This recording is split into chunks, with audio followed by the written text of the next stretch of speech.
आप सभी को मेरा नमस्ते। लॉ नामा में मैं सीमा सिंधु आपका स्वागत करती हूँ। लोकसभा इलेक्शन 2024 में आज आखिरी चरण का मतदान है, तो मैं बात करूँगी उन मुद्दों पर जो इस दौरान सुर्खियों में रहे। मुद्दा नंबर 1, क्या प्रधानमंत्री नरेंद्र मोदी सरकारी खर्चे पर बीजेपी का प्रचार कर रहे हैं, जैसा कि कुछ अपोजिशन पार्टीज और मीडिया चैनल ने आरोप लगाया। तो इसका जवाब है नो। मैं इस पे आपको लीगल पोजीशन क्लियर कर देती हूँ। Section 77 of representation of peoples act 1951 ये कहता है कि इलेक्शन के दौरान हर कैंडिडेट को अपने खर्चे का एक अकाउंट मेंटेन करना होता है। ऐसा इसलिए करना होता है क्योंकि इलेक्शन के बाद इलेक्शन कमीशन ऑफ इंडिया एक अपर लिमिट सेट करता है ताकि कैंडिडेट्स और पार्टीज़ में एक लेवल प्लेइंग फील्ड बना रहे। इस बार लोकसभा इलेक्शन में ये अपर लिमिट 95 लाख की थी। इस सेक्शन में 2 एक्सेप्शन हैं। एक्सेप्शन नंबर 1, अगर प्रचार के दौरान कोई स्टार प्रचारक रैली करने जाता है तो उसका जो ट्रैवलिंग एक्सपेंस होता है वो कैंडिडेट के अकाउंट में बिल नहीं होता। तो ये बिलिंग कहाँ होती है? ये बिलिंग होती है उस पार्टी की या तो स्टेट यूनिट को या नेशनल यूनिट को।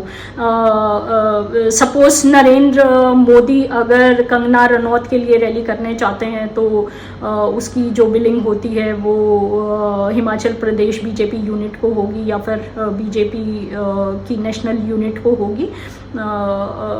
कंगना रनौत के इलेक्शन एक्सपेंडिचर के अकाउंट में नहीं होगी। ये प्रोविज़न सभी पार्टीज़ के स्टार प्रचारक के लिए समान है।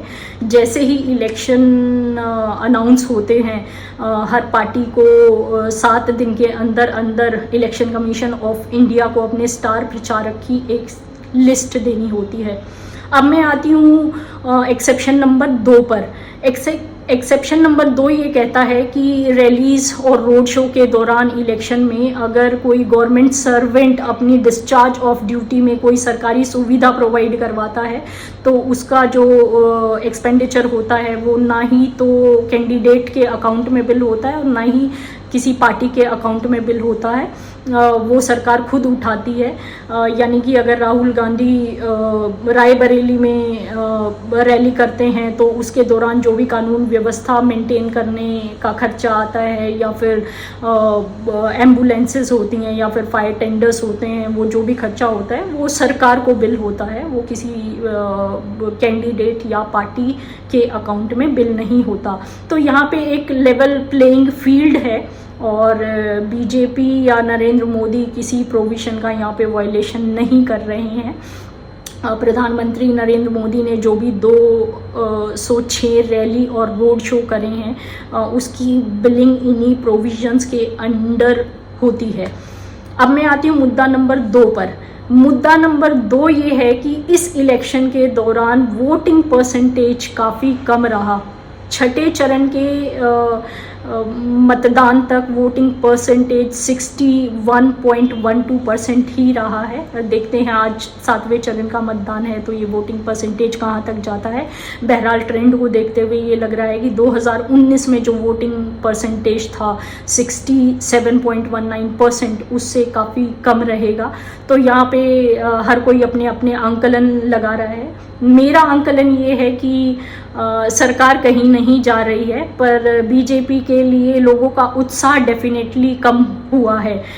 मैं ऐसा क्यों कह रही हूँ उसके लिए हमें थोड़ा सा ट्रेंड एनालाइज करना पड़ेगा।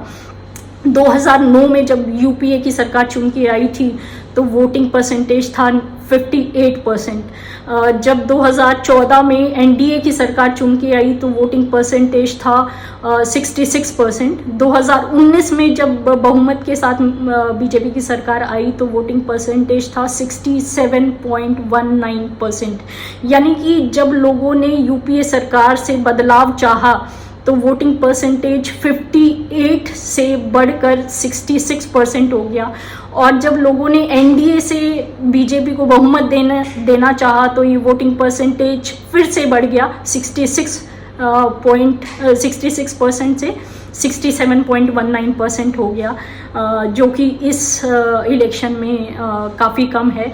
तो मेरा आंकलन ठीक है कि नहीं है वो हमें 4 जून को पता लग जाएगा। अब मैं आती हूँ अपने मुद्दा नंबर 3 पर। मुद्दा नंबर 3 ये है कि कुछ लोगों ने मुझसे सवाल किया कि क्योंकि हमारे देश में वोटिंग परसेंटेज काफ़ी एनकरेजिंग नहीं है, तो क्या कंपल्सरी वोटिंग का प्रावधान होना चाहिए। तो इस विषय में मैं चर्चा करना चाहूँगी 2015 के लोकसभा सेक्रेटेरिएट के एक रेफरेंस नोट पर। इस नोट में इस विषय पे चर्चा की गई है। टोटल ग्लोबली अभी 28 देश हैं जिसमें कंपल्सरी वोटिंग का प्रावधान है। कुछ में ऐसा प्रावधान है कि आप 3 इलेक्शन तक अगर लगातार वोट नहीं करते तो आप डिसएनफ्रेंचाइज हो जाते हैं, यानी आपका वोटिंग का अधिकार छीन लिया जाता है। कुछ देश में प्रावधान है कि आप वोटिंग नहीं करते हैं तो आपका पासपोर्ट नहीं बनेगा। ज़्यादातर देशों में काफ़ी नॉमिनल से पीनल प्रोविज़न है। अभी फ़िलहाल केवल 14 देश ही ऐसे हैं जो इसको इम्प्लीमेंट कर रहे हैं। बाकी सभी देशों में से कुछ देशों ने तो इसको एबॉलिश कर दिया है, जैसे कि नीदरलैंड है और इटली है। बाकी देशों में ये प्रोविज़न काफ़ी डाइल्यूट कर दिए गए हैं, क्योंकि जो एक्सपीरियंस है वो ये रहा है कि इस तरीके के पीनल प्रोविजंस को इम्प्लीमेंट करना बहुत मुश्किल है और ये लिटिगेशन सिस्टम पे एक एक्स्ट्रा बर्डन क्रिएट करता है।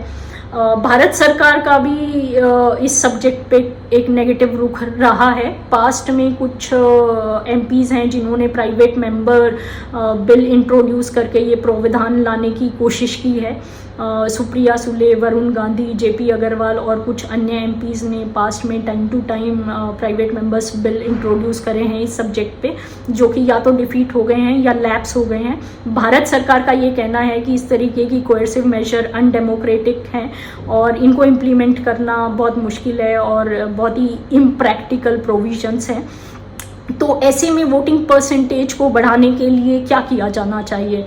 मेरे विचार में इस तरीके की कोर्सिव मेजर्स ना करके अगर हम वोटिंग को इंसेंटिवाइज कर दें, जैसा कि अगर कोई व्यक्ति वोट करके आता है तो उसको ये सर्टिफिकेट दिया जाए कि 1 साल के अंदर वो किसी भी हॉस्पिटल में अपना फ्री हेल्थ चेकअप करवा सकते हैं, या पेरेंट्स वोट करते हैं तो उनके बच्चों को स्कूल में कुछ इंसेंटिव दे दिए जाएं, या एम्प्लॉयर्स अपने एम्प्लॉयज़ को वोटिंग पे कुछ इंसेंटिव्स दे दें, तो इस तरीके की मेजर्स ज़्यादा इफ़ेक्टिव रहेंगी और इजी टू इम्प्लीमेंट हैं।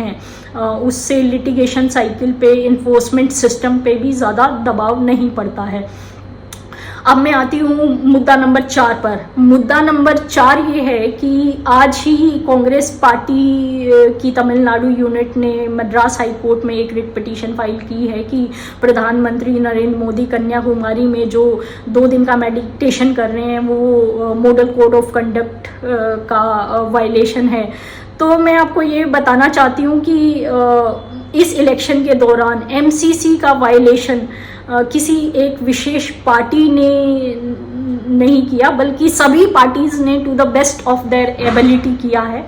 कांग्रेस के राहुल गांधी ने एक रैली में ये कहा कि अग्निवीर स्कीम लाकर बीजेपी ने आर्मी में 2 तरीके के इंडिया क्रिएट किए हैं। एक इंडिया है गरीब, दलित और माइनॉरिटी जवान्स का, जिनको अग्निवीर के तहत रिक्रूट किया जाता है, और दूसरा इंडिया है रिच और 4 विशेष जाति से आने वाले ऑफिसर्स का। तो ये जो स्पीच थी वो अपने आप में काफ़ी डिविजिव थी। जैसा कि कांग्रेस बीजेपी को एलिज करती है, बीजेपी कांग्रेस को एलिज करते हैं, और इसी संदर्भ में मैं आपको अरविंद केजरीवाल की कल की प्रेस कॉन्फ्रेंस भी याद दिलाना चाहती हूँ। अरविंद केजरीवाल ने कल एक प्रेस कॉन्फ्रेंस की जिसमें उन्होंने एक बहुत ही इमोटिव अपील की वोटर से, देश की जनता से, और उन्होंने कहा कि जब वो जेल में थे तो उन लोगों ने उनकी मेडिकल फैसिलिटीज़ उनको नहीं दी और उनको मेडिसिन्स तक डिनाई की गई। जाहिर सी बात है कि वो बीजेपी की तरफ इशारा कर रहे थे, और उन्होंने ये भी कहा कि उन्हें नहीं पता कि अब वो जेल जा रहे हैं तो वापस ज़िंदा आएंगे कि नहीं आएंगे, उन्हें नहीं पता इन लोगों का क्या प्लान है। तो अरविंद केजरीवाल की जो ये प्रेस कॉन्फ्रेंस थी वो भी एमसीसी का एक ब्लैटेंट वायलेशन थी, क्योंकि एमसीसी गाइडलाइंस में ये लिखा गया है कि अनवेरीफाइड स्टेटमेंट इस तरीके की देना इलेक्शंस के दौरान वो भी एमसीसी का एक वायलेशन है। पर किसी मीडिया हाउस ने इस बारे में कोई बात नहीं की। तो ये एक विषय ऐसा है जहाँ पे हम किसी पर्टिकुलर पार्टी के इंसिडेंसेस पे बात ना करके अगर ये कह के इस प्रोग्राम को एंड करें कि उम्मीद करते हैं कि भविष्य में election commission of India model code of conduct की कंप्लायंस अच्छे से करवाएगा तो ज़्यादा बेहतर होगा। आई होप आपको मेरा प्रोग्राम इन्फॉर्मेटिव लगा। मेरे चैनल को सब्सक्राइब करें और मैं उम्मीद करती हूँ कि फ्यूचर में भी मैं आपके लिए इसी तरीके के इन्फॉर्मेटिव और सरल प्रोग्राम्स लाती रहूँगी। आप सबका बहुत बहुत धन्यवाद।